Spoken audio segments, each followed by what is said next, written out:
Hey, this is NFTeve, and I'm here with Rich from the NFT DAO, and he has an amazing event that's going to be happening on the solstice on December 21st, and I wanted to ask him to share a little bit about it and tell us what's going on. Hey, how are you doing? Good morning, Eve. Good morning. I'm doing well. I really appreciate you having me. It was a pleasure meeting you in the Twitter space the other day. It was Providence that we came together and that I'll get to share my event with you and your community. For sure. I was telling him I used to do ceremonies on all of the solstices and equinoxes, but I'm not really doing that anymore. So I when I saw the NFT on the solstice, I'm like, oh, that's really exciting and new. So yeah, tell us about your project. Absolutely. So we're hosting this Metaverse Winter Gala, this Winter Solstice Gala on the 21st. Basically, it's going to be a Metaverse digital NFT gallery, an interactive experience for any artists looking to give their collectors something unique. There will be live NFT music performances. So artists who made their music into NFTs will be performing live that night. There'll be live speaker panels too, including the Money Mom in this intro to NFT speaker panel. But we're also going to have a few tax attorneys and CPAs present that night and have a tax in NFT starter guide presentation. Oh, And we're also going to have some free NFT giveaways that night too. I'm going to go, you mind if I go ahead and share that? yeah, go ahead and share. Cool. And let us know what one has to do to get the giveaways. And maybe I would like to do, I also am a performance artist and dancer, so maybe I will perform live too if you have any more spaces. Absolutely. No, we definitely will. Especially performance art. I'd love to be the first metaverse live performance artist. Yeah, and this space is built for it. We're going to have a digital space where art, like flat art, is going to be exhibited, or 3D models. Mhm. But for something like a live performance, there's actually their own little space where the speaker panels are held. So what can be done is, like, if we have an exhibit for performance art in particular, we can have the performers projected onto the back of the screen. Whoa. We could like raise that ceiling a bit and have it like a little digital movie theater kind of thing, Wow. Yeah. Yeah. And we can have rows of seats. Kind of the nice thing about this compared to something like Crypto Voxels or Decentraland is that it's way more customizable. So we can really move and push and take up more space without having to buy more metaverse land. What metaverse is this? So we are hosting this ourselves, actually. Oh, wow. We didn't buy Metaverse Land yet because the treasury is, pretty bare for the DAO right now. We're just getting started. And we're not, the way we structured it is we don't want any sort of third-party investment into it.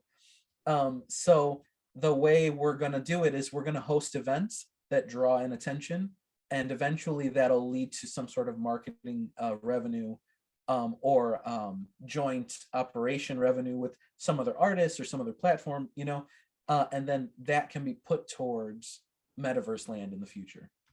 Let me go stop. But it is being done in a metaverse, right?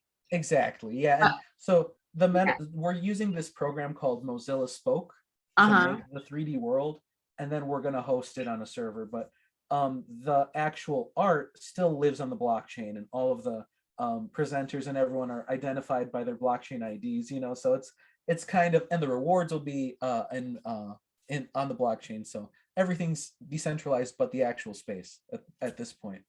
Okay, so that I wanted to ask you these nerdy questions, these nerdy newbie questions. So so the difference between a metaverse and hosting on the internet, like you're doing in a 3D space, interactive space, is the centralization, or what? It is basically the difference is I don't have this blockchain. I don't have this ticket on the blockchain that says I own that piece of land. It's kind of just like I'm squatting.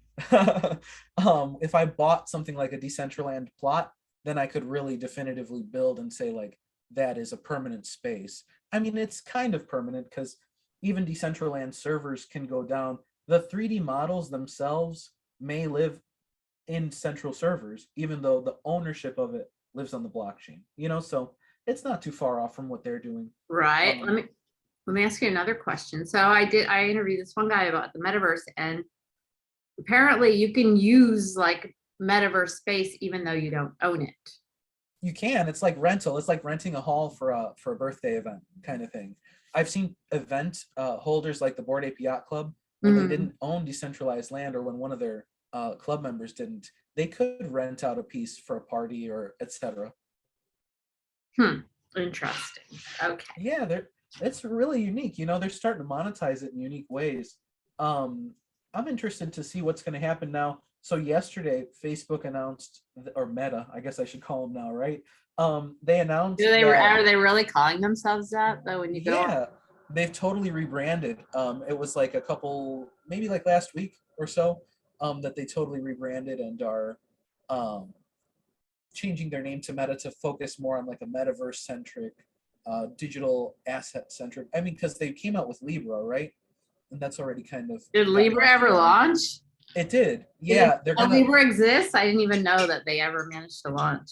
Yep, they rebranded it, and they're like 200 million or however many WhatsApp users are going to get to use their stable coin that they just launched within, I think, a month or two. They just announced it like yesterday, a couple days ago. But yeah, you know, the metaverse is pretty exciting. But so Meta is actually going to be giving away their metaverse land for free. So I'm thinking, what's that going to do to the plots of land that people are paying for if everyone can just, you know, get some for free? Maybe some of that value might be taken out of the market. I know, we're having such nerdy cool conversation. Yeah, like I wonder, I mean, this whole Facebook thing, I mean, like I said on the phone, I really dislike Facebook, you know, because I never go on it. I decided to get back on it because there's still a lot of people there.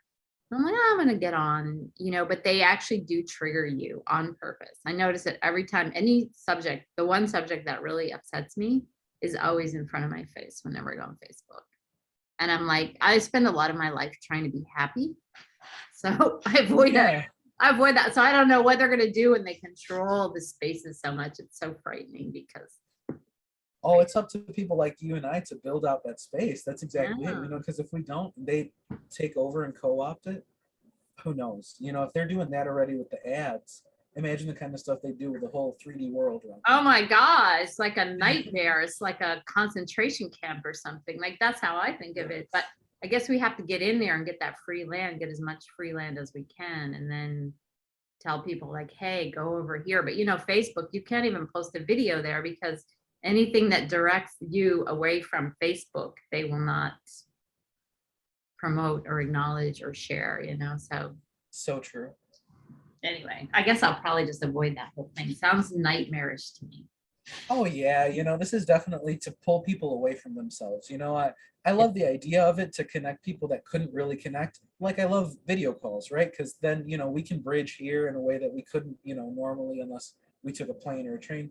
But when it comes to what the direction it's going in, sure, it'll connect some of us, but I feel like it really detaches us from that human experience, you know, that really being next to somebody and feeling their energy and aura in person. Exactly. You know? Exactly. And well, especially like I bet, you know, us, you know, people, type of people, us pioneering types, like we'll figure out a way to do all that, even possibly in the metaverse, maybe not as good as real life, but pretty amazing, you know, so that will be fun. But yeah, whatever Facebook's going to do, I'm sure it's just so that they can make more money. Like I love money, but not at the expense of people's souls, you know? Yeah, it does feel like that, honestly. All right, so show us your event. I meant to really just focus on that so we can invite people, we can invite everyone to come to participate in your event. Maybe we should stop this video and like totally start over with your event. Want to do that? We could just chat for a while. We'll just have like a cool chat. Yeah, I'd like that. We'll just have like a metaverse chat. Cool. Yeah. For a minute. That's better because yeah, I did kind of get off track there. I did too. I can't help it. I really don't ever have an agenda. Trying to get this one away. Oh well, I can't. So that's cool. Metaverse. How long have you been doing metaverse for? Honestly, I remember back in like the early 2000s, this video game came out called Second Life. I don't know Uh-huh. if you're familiar. It's basically like The Sims, but there were actual pieces of digital land that you could own. It was Cool. all centralized. I know, right? But it was a tacky little like downloadable content way to squeeze money out of people, and they could build with in-game, assets. But that was the first kind of glimpse of like, wow, people actually spend real money on this kind of thing. So I kind of thought about it, and then over the years, I saw video game purchasable content, become really popular. People buy hats and guns and skins, and so I saw that, okay, like, yeah, this is the direction things are definitely going to go in. Wow, I that heard was a of long time ago that you're like the progenitor, right? I mean, if you were seeing that back then, that's pretty cool. that was awesome. I really didn't think it would blow up the way it did, though, until recently when all the venture capital funds started pouring a lot of money into sand and mana, all these decentralized land coins. I see it now as like this. Once Facebook said that they were going to jump in, I saw, okay, it's going to be the next kind of web page. It It's goes on. beyond. Mhm. It goes beyond this just video game like tacky feature. It's going to become that main attraction of, instead of having a website, having a metaverse location is going to like be the standard of the next couple of years. Wow. Yep. That I had not thought about that, but that's definitely true. So now if in the future, like I'm on Facebook, or I won't be, but if say we're in Decentraland or somewhere that I managed to find a space, that I can afford. That's kind of weird though. It's going to be weird in the future when it's, yeah, everything's monetized. I mean, it already is, but it's just kind of open right now. And I can go make a gallery right now in Decentraland. I don't even have to pay anyone. I just find an empty space that nobody's using, um, which I plan to do. That's a good idea. Right. Have one for just the performance arts. You could have like live videos, or not live, but recorded animated videos. Oh my God. I just have to say, I'm going to totally do that because I just put my first performance art on OpenSea yesterday. It wasn't my first performance art, but my first like video of a performance art that I did like 6 years ago. And the thing is, I got so excited about it because you're like, as an artist, especially anyone that does performing like I do. I mean, actually, my painting is kind of my number one thing, but I do other stuff equally. Is that it's such a great way to archive your work, because I'm like, okay, this video is sitting on YouTube, like 5 people saw it, So now when I'm putting it on OpenSea, and then I'm going to put my other performance art videos on OpenSea, it's like that's really giving me my place, and it's almost like, it's permanent or semi-permanent, and I just think it's so amazing, as a performance artist, because these things are so ephemeral, like music, like dance, like healings or whatever we were talking about, tarot card readings, whatever. These things are just things that happen in a moment. But if you're really good at something and you really want to share your vision with people, it's pretty amazing. I was just very excited to get my first piece on OpenSea, and It is. it was a ceremonial. I do like ceremonials. I just started calling it performance art because I could, because nobody knows what performance art is, but I'm just an artist. I showed in galleries. So I was like, okay. I was doing ceremonies anyway, and I was just like, okay, this is performance art. So it's a ceremony I did with a piece of pottery. I buried it, Oh, then I wow. burnt it, then I put it back together. It was called Bad Breakup Healing Ceremony. I had a terrible breakup. Like, this was like 7 years ago. I don't even think about it anymore, but it was super brutal. It was so brutal, it was like one of those brutal moments in life that not only was a breakup, but I was being slandered by their whole community. And I lost a lot. It was horrible. And so I did this piece. Anyway, enough about me. That goes to show that soul tie that goes into NFTs that I see a lot. People Let's really hear pour it. what they love. Sorry. Oh, let's hear it. Soul ties, NFTs. Well, yeah, like it, because people really pour their heart into this stuff. You know, like I could say that corporate art for the past couple decades, it's really moved to whatever sells, right? But I feel like NFTs are letting people still make money from their art, but really still keep true to what they care about, you know, their real motivation for it, you know? And sometimes it is something harsh, like a breakup, or, you know, like beauty comes in all, you know, in every way, shape, and form. So beauty from the negative can be just as beautiful. Oh, shit. Wait, stop. I just accidentally muted some people. Oh, you were talking through this one. All right. I think I just messed everything up. Ask to unmute on your computer. Now I don't hear you on your phone too. I don't know what I did. We Am I might coming have through? to, yeah, I hear you now. I was trying to get rid of this square because I have this one square on the bottom. I think I'll just hit the speaker thing. Anyway, you were saying something so interesting. Oops. Let's, okay, there. All right, say that again about the soul.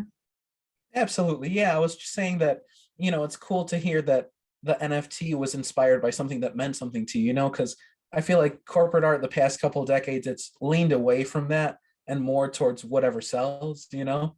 So NFTs are really giving a chance for artists to still stay true to what their real inspiration is, but still make money from it, you know. I love the cross of those roads there. No, I love what you're saying because for myself, what I've always been interested in is making something meaningful. I do sell some corporate art and I will do anything for money. But, you know, as an artist, my idea was always been like to have something valuable to communicate, you know, to have something that's going to outlast me, you know, something that's worthwhile, something that's going to move people, something that's going to change the world. So that's why I love the NFT space. You know what? I could not stand galleries just standing around with my drink, like trying to sound smart. I just hated it. I just never enjoyed it because I'm socially, like many artists, and introvert, you know, you're introvert, you're not socially, not that skilled. And I mean, I can be at times, but a lot of times I'm not. And just depends on the day and how much I You're pretty drank or charismatic didn't today. drink, and you know, over drink, you're like making them, well, that's the worst when you do that. But I just love the NFT space because it's very human and it's very open. It's not all of us like fighting for that one gallery wall. It's like anyone can come here and talk about whatever they want. And my breakup actually was a horrible time. You can tell actually it was in the middle of winter. You got to watch the video. It'll be in the link below. Smash the likes, everybody, and comment. It's yeah, I mean, I have no makeup on. I was just like, all I was doing was, I mean, you could just feel that pain. It was so, I was in such like daily pain, you know, when you go through hard time. And it's really cool now looking back because I'm not in that pain anymore. It just looks cool. Like it starts off like me like clawing at the ground. I used to just, yeah, I used to really like burying things in the woods. It was the thing I was into at that time. I don't know why. That's how the video starts. It's like, I don't know why I bury things. Probably give some kind of closure, you know, you get to put things to rest, an idea or a past event. Yeah, well, I really like the earth too. So I think things like the earth. So I'll take even my own stuff and go out and put it in the ground and then dig it back up. Not anymore. I bet it charges it, you know, because there is an electric frequency that goes through the earth, and like when we ground ourselves by touching the bare earth, so it's got to charge, you know, whatever you're putting in there with some kind of good energy. Yeah, yeah. I guess I was so getting so healed by the earth at that time that I felt like everything else needed it too. So I even took my jewelry out there. Hmm. And yeah, I do grounding almost every day. In the morning, I go out and run around barefoot, no matter how cold it is. That's so healing. That's so beneficial. If people only knew, you know. Like many artists, like including myself, have a very sensitive nervous system. So if I don't do it, I'll start feeling super stressed out after a few days. Yep. Yeah, I get you. We need that connection back to earth. You got to hug a tree every once in a while. That's what a lot of my performance art is. It had to do with my ceremonies, which I did earth healing and whatnot. So I do other stuff too. Like I'm not just about the earth, but for sure it's amazing. Yeah, yeah, absolutely. We've got to have some sort of gallery event like that that connects to, you know, spirituality, back to the earth, a performance art one, you know? I've noticed a lot of people in the space, in the NFT space, are doing a lot of NFTs for raising money for wildlife and ecosystem restoration and the planet, and also for animals. You know, It's true. Yeah. Even yesterday, I was hosting a few spaces. We had somebody come in that was donating to bee restoration foundations, you know, that build apiaries around the country. We had somebody come in that did this Letters for Santa NFT series from this foster home that they know. And the coolest thing was that in the space, a collector bought one of those NFTs for the foster kids live, like as he was talking about it. That was amazing. Like, you know, I've never experienced something like that before. And people are really coming together to make it mean something after the fact, you know, make it mean, you know, a change in somebody else's life, not just in their pocket, you know. What kind of organization would you give to after you sell your first NFT?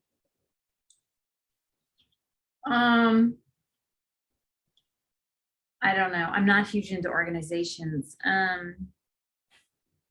What would I give to? Yeah, I'm super into bees. I mean, I like anything about the earth. I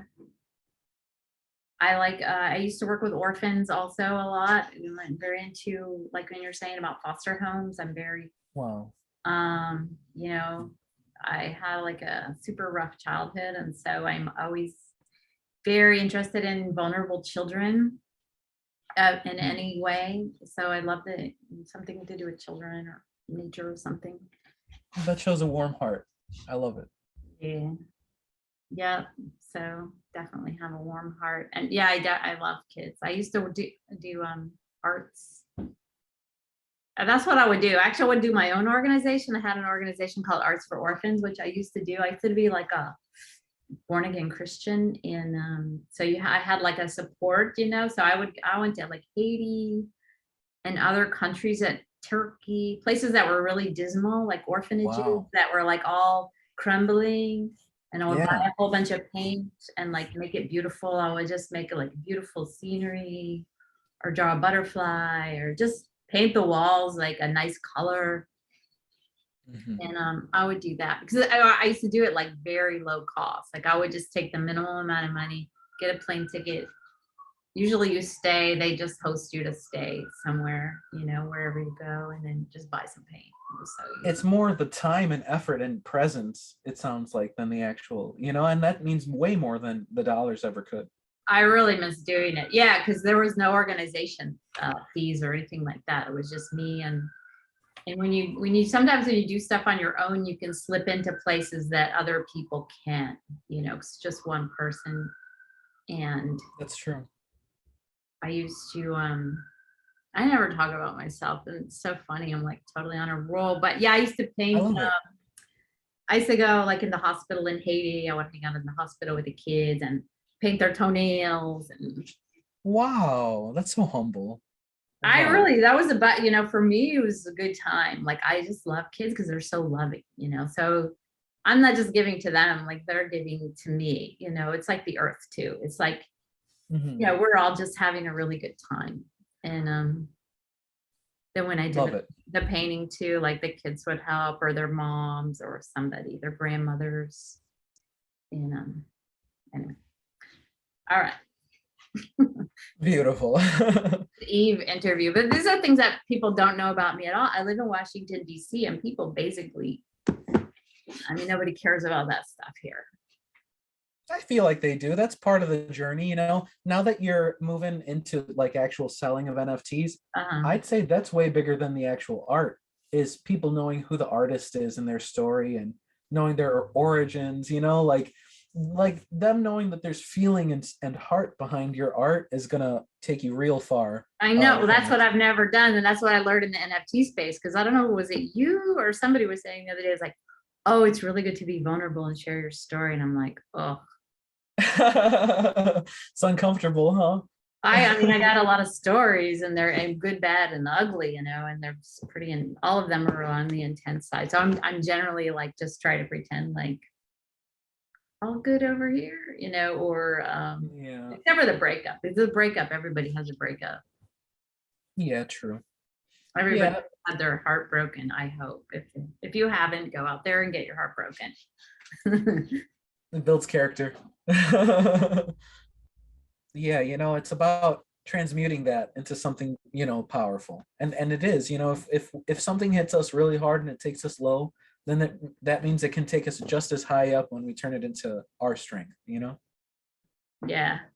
Yeah. And so many people in the NFT space are really sharing like that because the Twitter spaces, you know, people get on there. This girl today, she's like, oh, I'm so alone. That's why I make my art. I feel so lonely, you know, and it's like pretty much, you know, 75% of people probably feel that way these days, you know, but nobody says it. So it's really amazing to hear people sharing themselves. But I want to get back to the metaverse.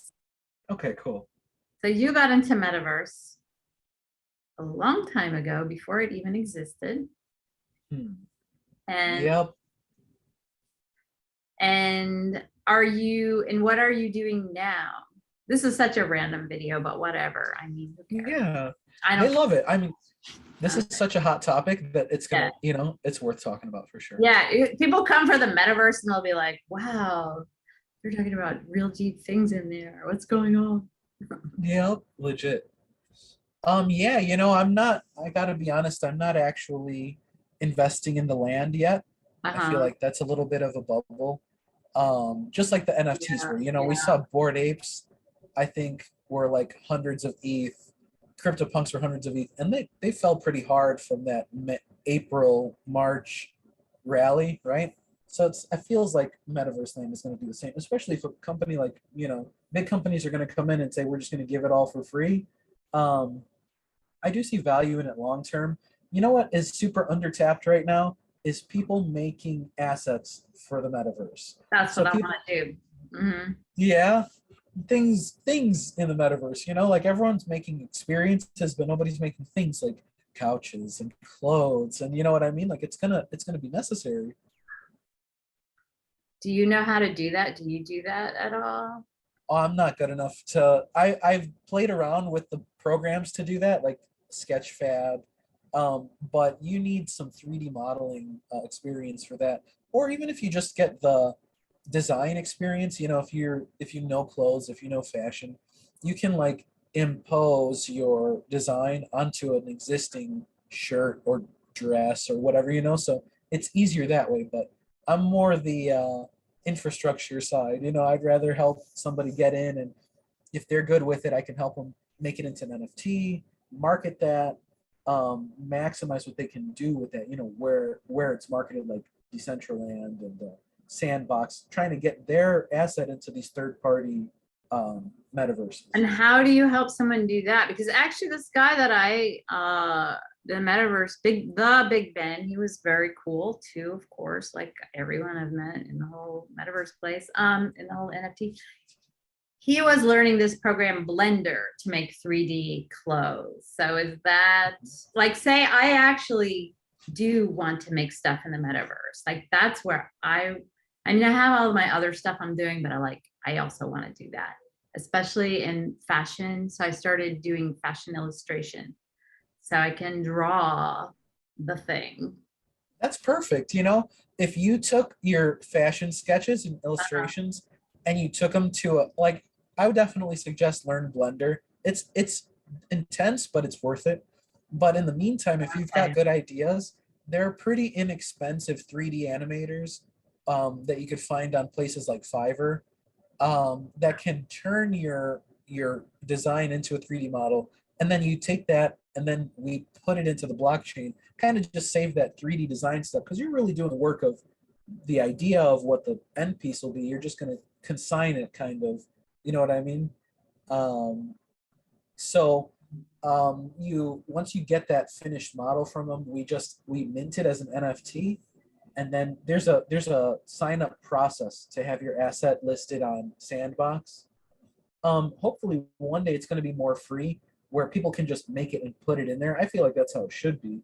But I think in Decentraland, you have to you can only put custom assets on your plot, and other people would have to like load your asset manually. It's not in their like shop yet, but one day there will be this, big interconnected shop of like you take your Decentraland couch and you could have it in Meta and you could have it in Sandbox. We're gonna see that at some point. Well, if it's an NFT, hold on. If it's an NFT, say if I have a couch or like, let's just make it like a jacket because that's easier because Yeah. I've got their jacket on. But if I buy the jacket NFT, then I can wear it anywhere I want, right? Exactly. They'll have to code that in. So they're going to have to make it compatible, right? So like, let's say if it's for Meta, they're going to have to accept that NFT jacket. There's data in the NFT that says, rarity and length and etc., right? The little data points that describe the jacket. Uh-huh.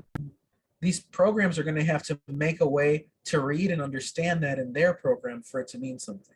So like right now, you can't necessarily bring all the Sandbox stuff over to Decentraland yet. We're going to get there though. Are you working primarily with Sandbox? Or what's your DAO? Like what's your DAO? What's your organization do? Okay, so the NFTDAO, we're this grassroots collective of blockchain devs, lawyers, content creators, and marketing professionals. And what we're making is this launch pad for new NFT artists, basically a place with a bunch of human resources, right? Where somebody can come in and ask questions. We're going to have a library of documentation. Basically, that first phase of this is going to be building this community that has all the resources anyone would need for NFTs. And then the next step is once we've kind of curated all the most helpful and the brightest minds in the NFT space, is we turn them into an organization that can make choices about standards of operation, standards of resources needed for beginners, etc. Kind of like some sort of union, right? And that's the DAO. Like the word DAO is like means like group. I don't know what does exactly DAO mean. I know a DAO is something. It's a decentralized autonomous organization. It's a fancy word. It's really just if you, me, and a third person vote on what's for dinner, that could be a DAO if we didn't really formally organize it. Like it's a stretched term. Basically, it just means an organization that's spread out, right? So it's not like one person makes the decisions, right? That's the decentralized part. Autonomous is that it runs itself so that the people in the DAO, they don't have to necessarily do all the work to make whatever they're voting on happen, right? So like, let's say some of it would be automated, you could say, with blockchain tech, with smart contracts.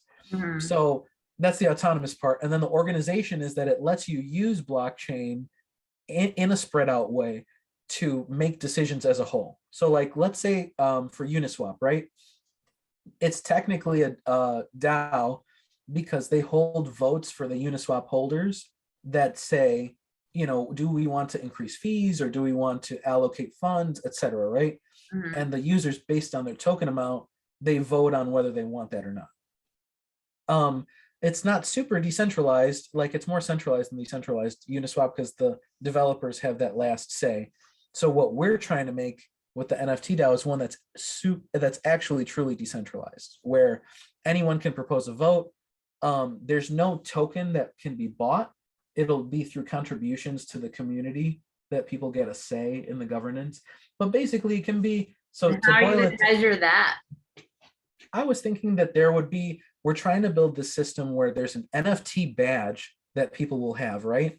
And they will accumulate points through a bounty system determined by the community. There's this program called Gitcoin, right? And what that is for bugs in code, for security audits in code. There's little tasks that you don't want to hire a whole team of programmer to do hourly, that you'd rather just have, okay, I just need this one task done, right? So Gitcoin is this program where programmers can find these little bounties in code and then just fix a problem and get paid for it once they verify the code on the Oh, that's blockchain. pretty cool. That's very Mhm. cool. Oh, that's interesting. Yeah, so I'm planning a similar structure where, but instead of it being purely on chain, right? Instead of it being just code, it can be actual human contributions, right? Go host a class, go host a Twitter space, a YouTube channel, do a segment teaching people how to do this, write a couple pages on how to do that, just like resource building for the community. Like I published this little like wallet safety guide on Twitter, and it just gives like 12 tips on, don't connect your wallet to Oh, random I want to websites. see it. I want to see it, and Perfect. Yeah. because everybody needs it. Let's see here. I like the Mirror Gallery. I love the logo, and I like the name. Thank you. I liked before when you were showing it had just sky and no walls. That was awesome. Yeah, it's very open at the top. I feel like that's missing from the metaverse, is like this sense of space. Yeah, I don't like feeling closed in. Absolutely. Usually. Let me find this. I've got it here somewhere. Oh, here we go. Beautiful. So your Twitter handle is theNFTDAO.ETH. Yes, and the .eth. Are you familiar with the Ethereum names? No. Basically, what that .eth means, that .eth is an NFT, right? And it's like an identity card. That NFT represents, it's like, so websites normally when you connect to them, they have an IP address, right? So that's like a bunch of numbers, and that's where the website really lives, right? But then you type in, facebook.com, and that translates in the computer to the real, to the numbers, to the IP address that it really lives at. And then it gives you what lives there, right? So this is kind of similar. Instead of giving this long 0x blah, blah, blah address when I want somebody to deposit to my account, the treasury wallet for the NFT DAO can actually live at the NFTDAO.ETH. So you can accept payments there from crypto. If you put that into MetaMask or Coinbase, it'll send to your wallet instead. The words, like if I copy and paste the NFTDAO.ETH, copy it into my MetaMask, then it'll send to your MetaMask. Okay. Then it'll send to my wallet. Yep. It's Are pretty those robust. free? Somebody was telling me, I got somebody into crypto and they got so into it. And they're like, should I get one of these websites? And I was like, oh, I don't know. I don't have one. You should. They're great for branding, because then I know I'm going to be the NFTeve. Yeah. I just go on .eth and find it. How do I even get one? It's at ens.domains. It's pretty cool. And so you're going to have all of your links here below. Everybody smash the likes, put a comment, and look at your links. You want to know something crazy? It's not just, I can accept crypto there, right? You say EMS? ENS, Ethereum Name Service. Okay. Dot what? Dot ETH? Dot domains. Domains. Dot DOMAINS. Yep. Gotcha. There's not an E in domains, right? No. Okay. What were you saying? What's that? Not only can I accept crypto payments there, but that's actually the website address for the NFT DAO. So if you go into a Web3 enabled browser, right? So that means a browser that either Chrome with MetaMask or Brave with the Brave wallet, you can go to just the NFTDAO.ETH / like it is up here on the top. So if I have MetaMask in my Chrome, it's automatically Web3 enabled. Web3. Okay. Yep, exactly. Fascinating. Yep. I love learning this stuff. This is so really cool. It'd be perfect to host. So like you could have it brand your NFT live performances, and then you could have it linked directly to the site and accept payments through it. It's like a one-stop, 3 birds with one stone. Wow, that's really good. 3 birds. I would like to kill 3 birds. Amazing. Cool. Let me go ahead and take that. But yeah, it's exciting. You know, it's one of the tools that we use. So funnily enough, the Mirror Gallery, since you mention it, the name came because there was this leak of information that that emojis could be used in Ethereum names, right? Oh, cool. Yeah, and that's kind of unique, you know, because websites, yeah, it's like imagine a website with an emoji in it. Like that seems more fun, you know. It's For sure. So there are 3,300 emojis right now, right? Something like that. And you can, the smallest Ethereum name is 3 characters. So everyone was rushing at some point to get the 3-character emoji triple domains. So it's like heart, heart, heart, you know, skull, skull, skull. Oh my God, I missed out. No, but there's still, it's still so early. Like you could probably get something really common, like, you know, gardening.eth. Like it's so early that there's a lot of good. Yeah, we're like, this is website names in the 90s where everything was, you know, really popping and fresh, you know. All right. So I think that because I was looking into unstoppable domains when I heard about that. That was like a year and a half ago, but I never got one. They're cool, right? The thing about them, I like ENS because of the post-market value. Unstoppable domains, they're really useful because they do 90% of what Ethereum names do, right? It's just that extra little getting to host your website with it and it's integrating more with other sites. So they're working on this project called Login with Ethereum. You know how when you log into a website, you could click login with Google and it'll connect to your Google account. They're working on a way where you can authenticate yourself with your Ethereum wallet instead. So a name like that, it kind of better. Yeah, it kind of builds an identity around things. Who's doing that project? Is that like an official Ethereum Vitalik thing, or that's just like some other people just completely pick that up and start doing that? Other people. Yeah. It was this gentleman Brantley.eth on Twitter. He kind of handles the Ethereum name service side of things. But that login with Ethereum service, it's an even further third party. That's the coolest thing about this space. You know, like Vitalik, I don't know, he's been kind of slacking with with the NFT and Ethereum innovations, you know, like they've been dragging a little bit on that ETH 2.0. I'm really loving seeing the community come out and build things that help the speed problems and the identity issues and all these things that are going to help the public get in, you know? You know, I was just thinking, you're timing your release of your NFTs at such a great time. Coinbase NFT hasn't even launched yet. You know, they're due to launch within the next few weeks here. That's Coinbase NFTs. Okay. Yep. So OpenSea has like a couple million users tops right now, right? Coinbase has like 68 million users. That's a lot. So they're gonna have. So now when I log into my Coinbase account, which I like to look at their charts because they're really easy to read. So they're gonna be like popping up NFTs at me every time. Yep, you're gonna start seeing ads for NFTs. And there's just gonna be like there's gonna be a thing, NFTs, and then I can go, whoa. A page for it. Crazy, huh? That's really cool. Well, I have to tell you, like, even though I've been into crypto for like 4 years and I've been in art for some couple decades, I had not hardly made any NFTs because I wanted to get my mind around how to do it, what's the best platform, how much should I charge, blah, blah, blah. You know, I didn't want to just like put my best stuff out there and then be like, oh, I blew that, you know? So I did make some cats. I made like Hawa cats, which is my sort of like Hawa means Eve in Arabic and Chinese and all those Eastern languages. And I do have Hawa cats on Ikna, which are like one Tez. You should get some. They're so cute.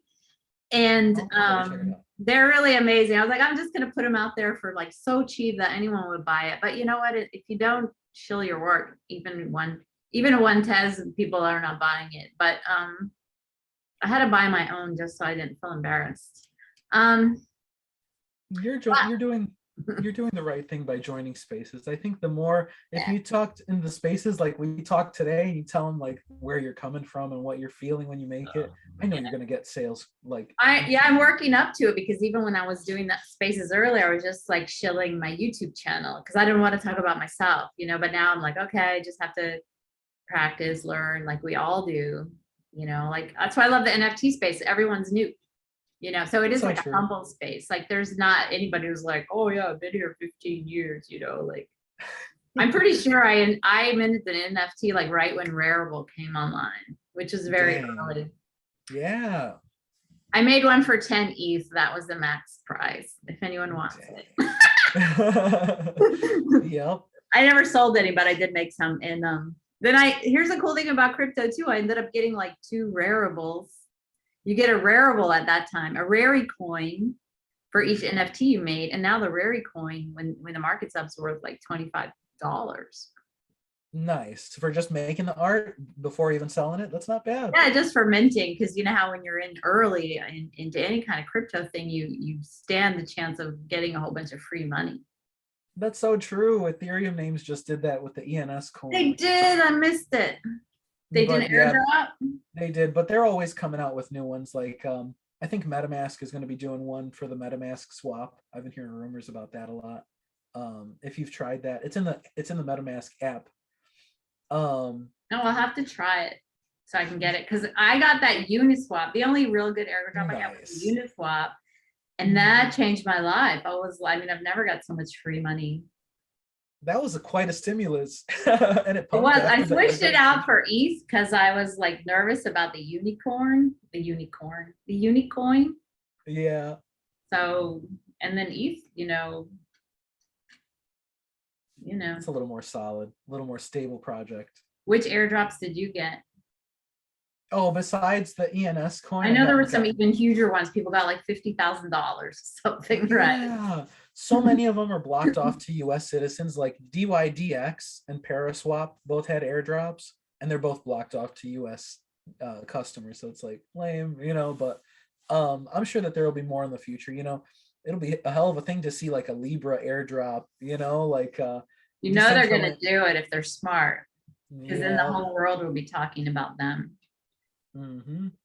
And you know what? And they've done something similar before, like with Facebook Messenger Pay, right? I think I remember seeing that you could refer people to get, $30 or something like that.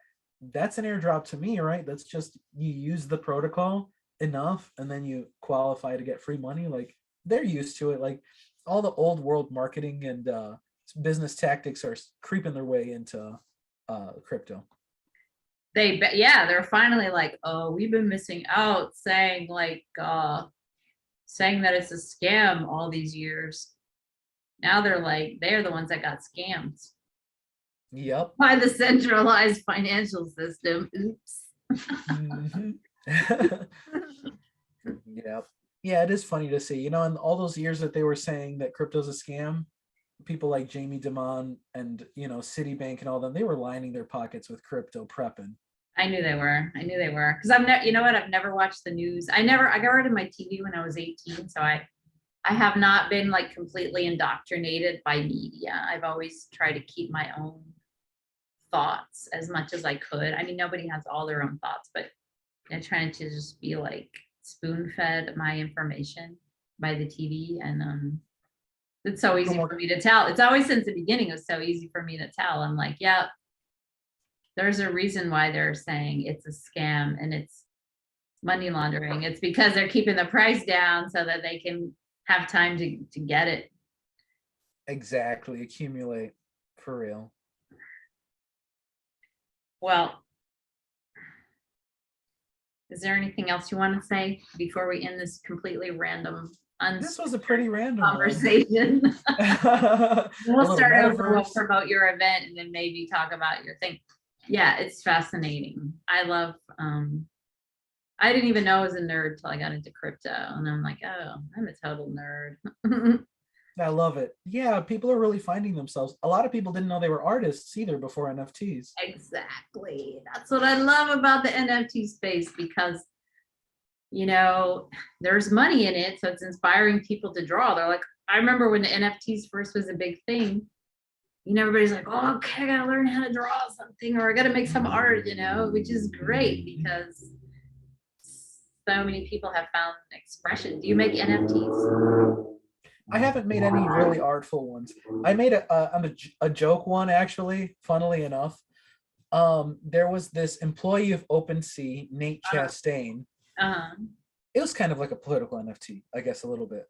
And what it was is he was scamming people. He was scamming OpenSea customers by, so the employees would know when they were going to put an NFT on the front page before it was put there, right? So what he would do is he would buy the NFTs that he knew were going to be put on the front page, and then he sold them for a premium after they were. That was exposed through wallet movements, and you know what? It was for like 20,000. What's wallet movements? Basically, you can, if you know a person's wallet, you can see where money flows in and out of it. Yeah, by watching the wallet movements. Okay. Yeah. So people could tell that he was buying and selling NFTs right before the day before. Yeah. Yeah. And it was for such a small amount. I think it was 20,000, 40,000 bucks. Imagine destroying your whole reputation in the crypto world for that. You know what I mean? Like, now nobody's going to hire him and trust him to, you know what I mean? If he's front running customers like that, he's going to have a hard time. Right. So I made this NFT on OpenSea, and it was like, I got scammed by Nate Chastain, and all I got was this lousy NFT. You know, like those joke shirts. I thought it was funny too. Nobody bought it. I think I'm just gonna airdrop it to him. How much does it cost? I think it was like 0.07 ETH. It wasn't. It was just more for the sake of getting it out there and making the joke. You know. If nobody buys it, I'm just gonna airdrop it to him, put it in his wallet as a reminder. Is it a one-on-one? Is it one of one? It is. I think you should keep it on there. I think it will sell. Especially when the Ethereum, when the gas fees go down. Like, I'm kind of waiting. So this is just a personal question about my investments. Okay, so I have a lot of stuff I got on MetaMask. And I have stuff in, yeah, let's just say that. Some stuff that's like, I got some early, you know, DeFi projects and stuff that's not like a lot of money. Sometimes I was like investing like $30, you know, and sometimes maybe it's worth like $150 now or something like that. Yeah. I have a lot of my coins. I've just been waiting until, you know, the ETH fees go down, you know, and that's my strategy. I mean, I have stuff that's like maybe like more than that, like $500 or something like that. But I'm like, I'm not gonna pay $80 just to get. It just seems like too big of a fee. So I'm just waiting, and so far it's been really good because right now the market's crashed again. But you know, it keeps going up, and then every time it goes up higher. And there's a few things that I own, like Snowball or Plutus. There's a few things that really are down, but the rest of them are holding their own. I'm just gonna wait. That's my strategy. That's one of the best and safest strategies, you know, it's just hodl. Yeah, I just hodl. So hopefully, because yeah, I got like Audius way early on. I got things that are like, sometimes they're like $50 worth, and then they end up being worth, you know, a decent amount of money. But it just seems like, anyway, yeah, I'm hodling. You know, Snowball will make a comeback. I definitely feel for you on the fees. Like, it's not worth the $80 to pull the $50 out of it, you know, like that's why I kind of have been leaning towards other chains, you know. I've gotten really into the Avalanche ecosystem recently because it's cheap, you know, it's usually $1 or less per transaction. Not as secure as Ethereum, but it's still secure enough to, you know, have billions of dollars on it. So I feel pretty safe, you know. But and what do you do on that chain? I mean, I own some luckily, because that's cool. It's gone up like crazy. It has, because people are using it, you know. Adoption is really, like, people can do drawings on charts all day, but I make better calls just seeing where the adoption's going, you know, just seeing, are they going to I do the same thing. That's why I've been very good at crypto. That's why I started my channel, was Bitcoin Kindergarten. And I was like, I just want to show people, you know, share with people what I'm doing. Because I realize I'm about 93 to 95% correct. Yeah. That's good. Wow, that's a really good ratio. in this I kind of understood market. Bitcoin like immediately. I was like, this is very valuable. I'm, all in. I was all in from the beginning because just having general knowledge. Like I had lived in another country where the money got devalued. And sometimes when you're thinking like an American, you miss out because we think America is like the center of everything and everybody works like how we work. But if you can get your mind like into the global sphere, then you can really get an idea. Yeah. That's so true. What do they call that? Um, Functionality, fundamentals. fundamentals. Yep, fundamental analysis. It works. It really works. I used to do a little riskier DeFi stuff like collateralized debt trading through stuff like Oh, Aave. really? That's exciting. Did you make money? I did. I've made and I lost, and I made again and I lost again and I made. I've been for Did me. it balance out or did you end up on higher? It always ends up higher than original because even just hodling. But so I re-strategized after this dip in May, right? I went more into staking, yield farming, and liquidity pools. Way deeper into those kind of things over the past few months because it still lets you. So they're giving you ways where your assets are interest bearing, right? But then you could still use those interest bearing assets in other things. So imagine like, ETHLend, you could, and Aave, you could lock up Ethereum for collateral, right? Well, imagine instead you lock up an Ethereum liquidity pool that's earning passive yield while it's collateral, and you could borrow against that. So it's almost like a loan that pays for itself. Oh, you're making money by lending it and then you're lending it to yourself? You're locking it up to be lent out, yep, and then you're taking the IOUs of it being lent, and then you're trading against or getting yield on the IOUs too, or borrowing against the IOUs. I want to do a whole video on that because I have the different coins. I have a lot of different coins and I was staking for a while. And then I realized, you know what, I don't want to get rug pulled. And I realized I didn't understand enough about it. And so now I kind of unstaked. And then I watched Heidi. Heidi's one of the best teachers, crypto teachers that I know of on YouTube. And she was just talking about just staking from her ledger, blah, blah, blah. Anyway, one day I just want to ask you because I want to do that too. Like I'm ready to make more money always. Of course. Like, that would be really good. And there's options out there. There's, the space has really matured and there's options, low risk options too. I know of ways that you could farm yield on stable coins, dollar to dollar liquidity pools, and you could get upwards of like 70% APY. And that's without any crypto volatility risk, And let you can't alone get rug pulled and you can't lose your crypto. You can't because you always have that minimum amount of dollars. So, and I don't know if you've heard of in liquidity pooling, there's this problem of impermanent loss. I mean, I've heard of it, but I have no idea what it is. So basically, but I did hear of it. Yeah, it came out. I think Ivan or somebody made a video about it. They're like, wait a minute, everybody. You can lose money by doing this. Yeah, in your yield exactly. Farm. Yeah. I heard of it. So what it is basically in these yield farms, there's different pools of coins to be traded, right? A liquidity pool is like a better version of an order book from an exchange. Instead of it being at exact order numbers like prices, it's just pools of both currency that shift back and forth but retain their underlying value. What that means is, like, let's say in Uniswap right now, just for an example, right? There's in the Ethereum USD coin liquidity pool, there's what's Ethereum right now? Let's say Ethereum is $4,000, right? USD coin, USDC is an Ethereum coin. It is. It's one of the Ethereum coins, yeah. But for this example, let's say that that's the pool, the liquidity pool that we're gonna stake in, right? What that means is that we put 10 Ethereum and 10 Ethereum worth of dollars, and we get this token that says we own a chunk of that pool, whatever the ratio is at, right? Yeah. So if it's let's say it's $8 million for math's sake, right? Because an $8 million liquidity pool, Ethereum is 4K. That means there's 4,000 Ethereum in that pool and 4 million USD coin, right? Because they have to both add up to 8 million, right? So it's split half and half. when you get into the pool. Let's say you put in, you know, 1,000, you put in $400 and I'm sorry, $4,000 USD coin and 1 Ethereum into that pool, right? So you're keeping the ratio the same.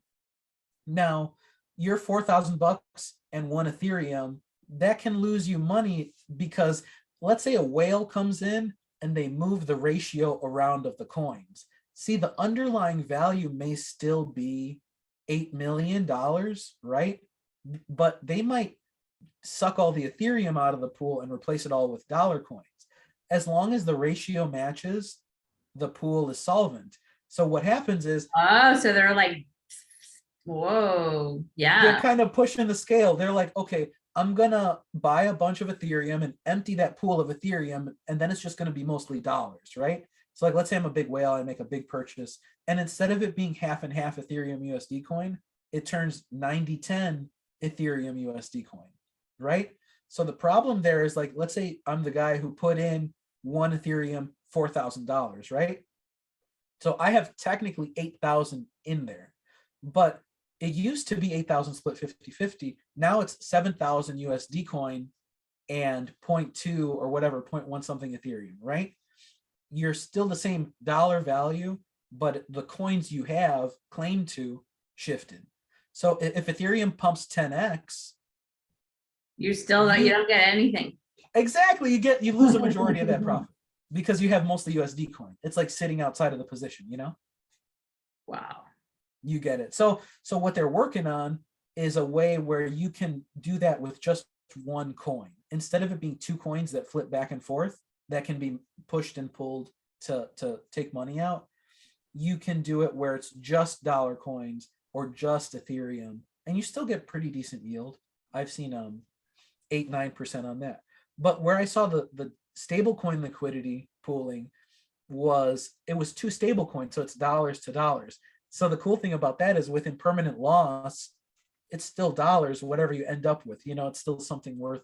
So you get the yield, and even if in a worst case scenario, the yield falls to 10%, falls to 5% from 70, you got to farm that yield for that amount of time, and it's still all in dollars, so there's no volatility loss risk, you know?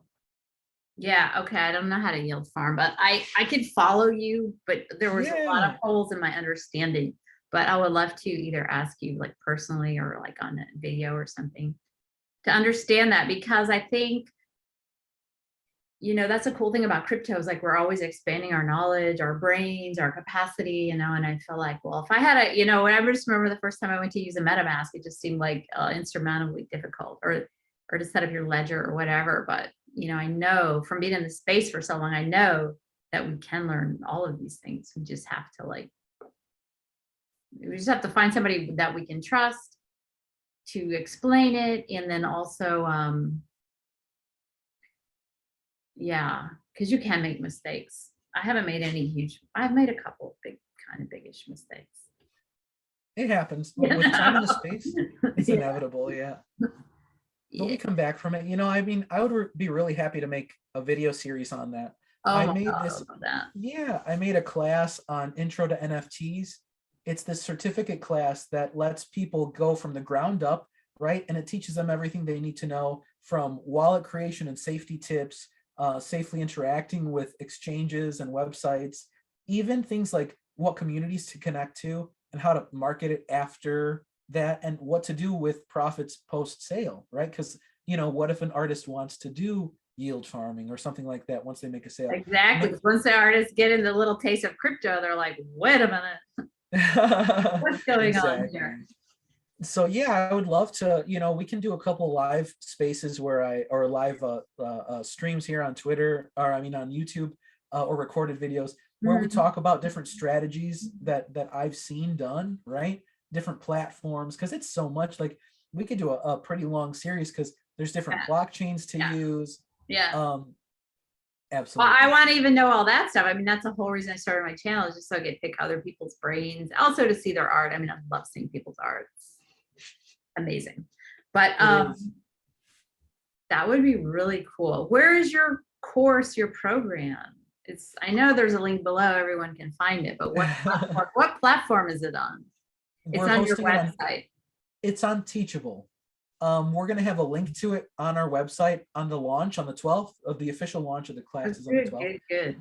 Yeah, but on Teachable, it has a formal structure, and at the end of it, people actually get an NFT certificate of completion, saying that they're certified NFT. Oh, and then we can go get a job. Exactly. Yep. Which you totally get it. Like, here's the thing. Yep. Yeah, it's something official. I recommend everyone take the course already, because you know what? When I got into crypto, Ivan on Tech was my guru, and I still love him. I wish he live stream every day like he used to. But he has an academy, blockchain academy, and I totally went and took classes in the blockchain academy so I could understand, like, what's a blockchain? You know, what is crypto? Crypto 101, DeFi 101. It's really helpful to take a course, you know, with one person, and then that way you can get just way better knowledge, you know, and it helps you. I mean, it's helped me a lot just being in the blockchain academy. I want it because Ivan used to do, like, he's such a brilliant marketer.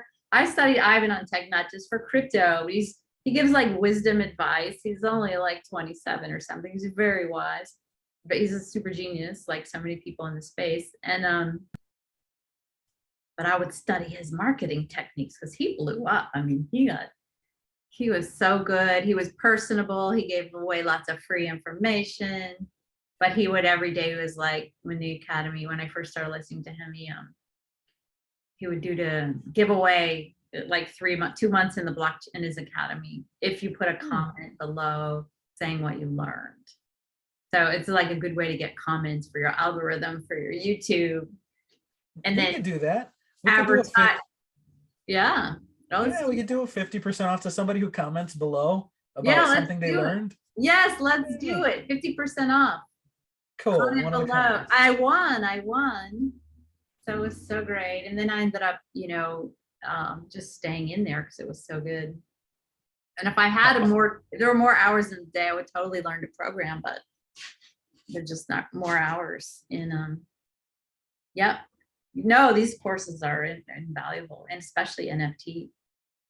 I think so, because taking the time to Google everything separately, it might take somebody 10 hours because part of the journey is we don't know what we don't know, right? So somebody might not even know that they need to know wallet safety. Yes, right? And you know what? I mean, that's why I made so many videos, like write down your seed phrase, because when you're new to crypto, you think you can reset your password or something, and then you don't write down your seed phrase, and then you're like, oh, I'm just putting in like $50 in this. It doesn't matter. Well, the next thing is worth like $7,000, and you lost your seed phrase, and you can't get it.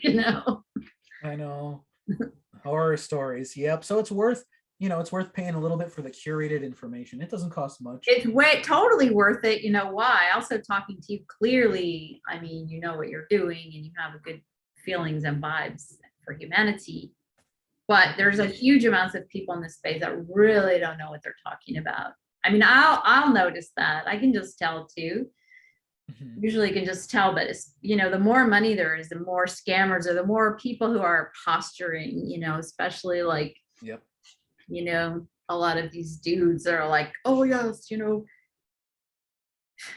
I think that's a lot of the reason for the dump that we just had, is because all these YouTubers are like, we're going to 350K by December. And it's like, the TikTok crowd, the TikTok investors. I'm not even on TikTok, but yeah, it's like, I don't know, like, but everybody's over shilling, everyone's overstating the value of the product. And absolutely. But we're living in a world where Roblox is a $30 billion company. So value for things is just so crazy all over the place right now. Exactly. I definitely feel like in these dumps, we see the value pulled back into the projects that are really valuable, into the coins that have that usage. That's what matters at the end of the day. Is your coin something that companies are going to be paying to use even in the dump, like Ethereum, like AVAX or Chainlink? Yeah, it's true with the artists too, because that's what, when the thing pulls back, I'm just like, well, I'll just focus on something else, keep building, as an NFT artist.